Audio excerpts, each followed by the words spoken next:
مهم قوي ان احنا مش نتريق على بعض، لكن ممكن يبقى في حتى افيهات في اللطيف والظريف يعني، لكن يربطنا بعدها مواقف حلوه قوي مع حتى اللي انت بتهزر معاه. تمام.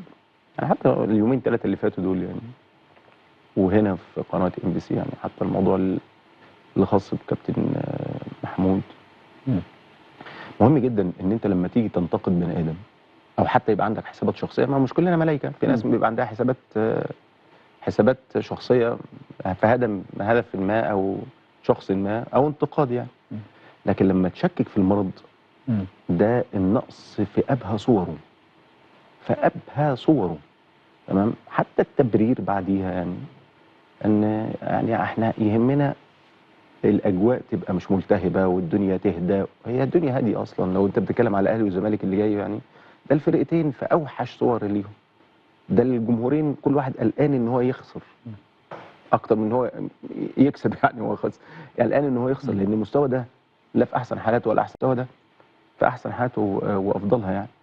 حاجه النصيحه حتى الكابتن مدحت وليا، مش عشان الناس ما تقعدش ان حته السن والكلام ده يعني في الاول والاخر، لا العمر اللي باقي ده يستحمل صراعات ولا ترتيبات ولا مين اعلامي الاول ومين الاعلامي الثاني، ومن خلال موضوعات ممكن تكون فيها تشكيك في صحه بني ادم واهله واسرته.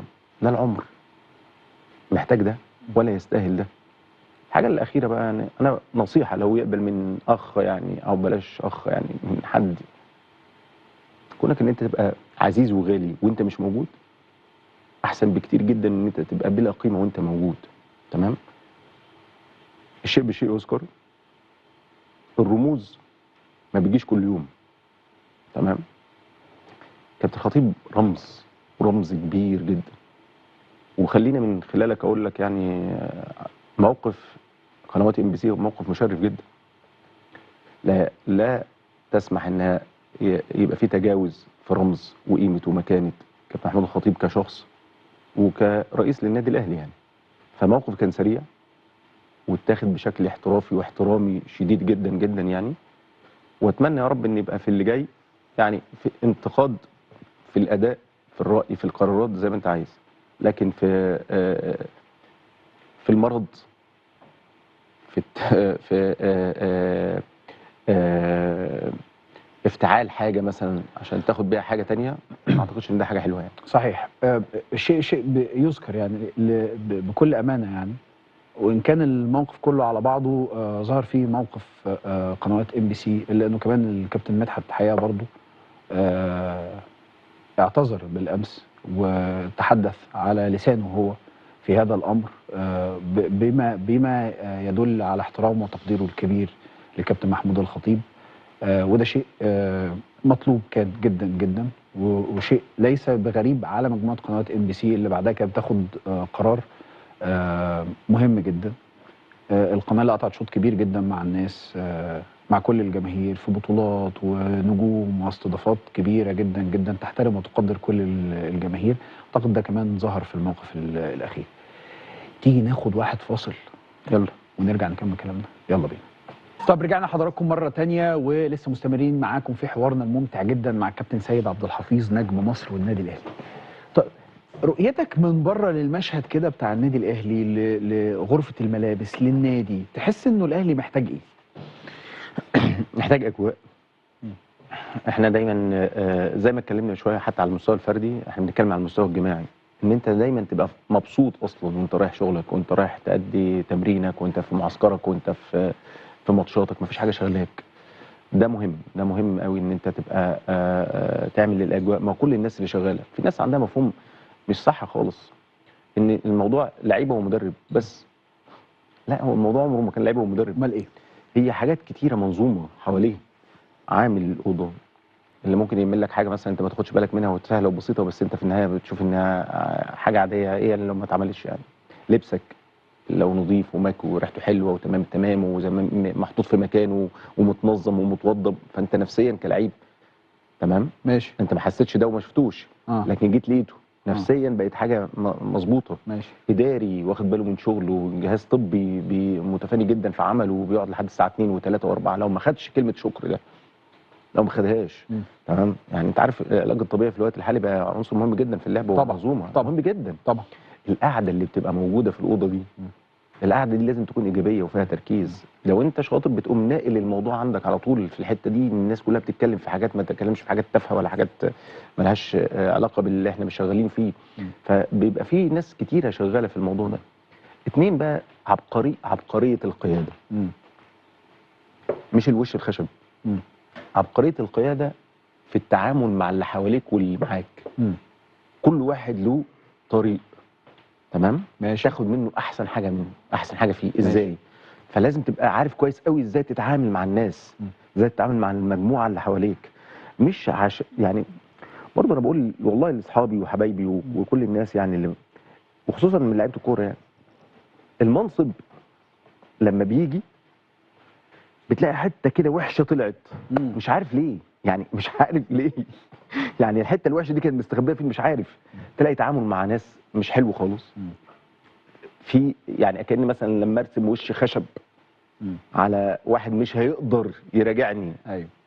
تمام. برافو عليك. ده بالنسبه لي القياده والجامد واللي ما بيتفهمش. لا ابدا، هي الحكمه ضلت المؤمن اينما وجدها فاولى الناس بها. الحكمه دي في الوقت لما تكون انت محتاج تهزر هزر، محتاج يبقى فيه قوه. تمام. انا في القوه قوي، في شده شديد. شده شديد. فالحكمه بتقول ايه في الموقف ده؟ في امور مش ضعف خالص ان انت تاخدها بحكمه، وفي امور لازم تاخد فيها قرار وتبقى غبي فيه. تمام. لان انت هتمنع كوارث. يعني لو لقيت حاجه مثلا، لو ما كنتش غبي في القرار، او بلاش كلمه غبي، يعني اقصد قوي جدا فيه. لان انت لو ما كنتش قوي فيه الموضوع هيبقى له ديول.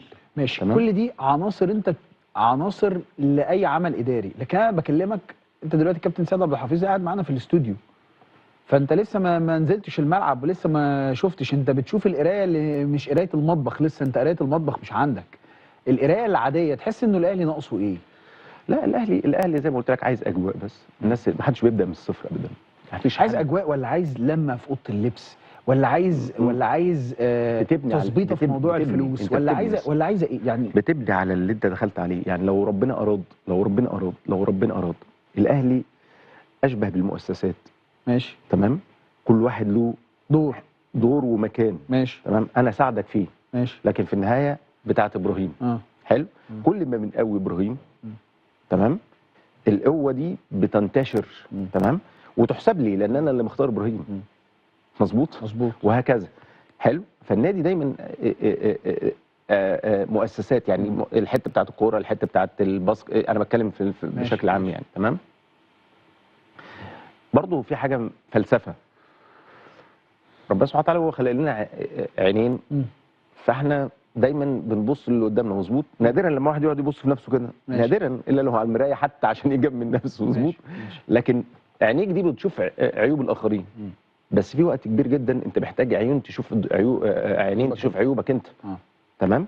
ولو في مساحه حلوه من الاخلاص ومن عدم التطلع ومن التفاني جدا في الشغل، لما تيجي تعرض حاجه فيا فتقول لي يا صدق اقول لك يا ابراهيم ده انا ما خدتش بالي، والله كويس ان انت ايه قلت لي. ماشي. لكن لو انا عندي احساس ان ابراهيم ده عنده تطلعات ما او شغل فيه حسابات شخصيه في اتجاه ما، انا مش هقبل منك الكلام ده.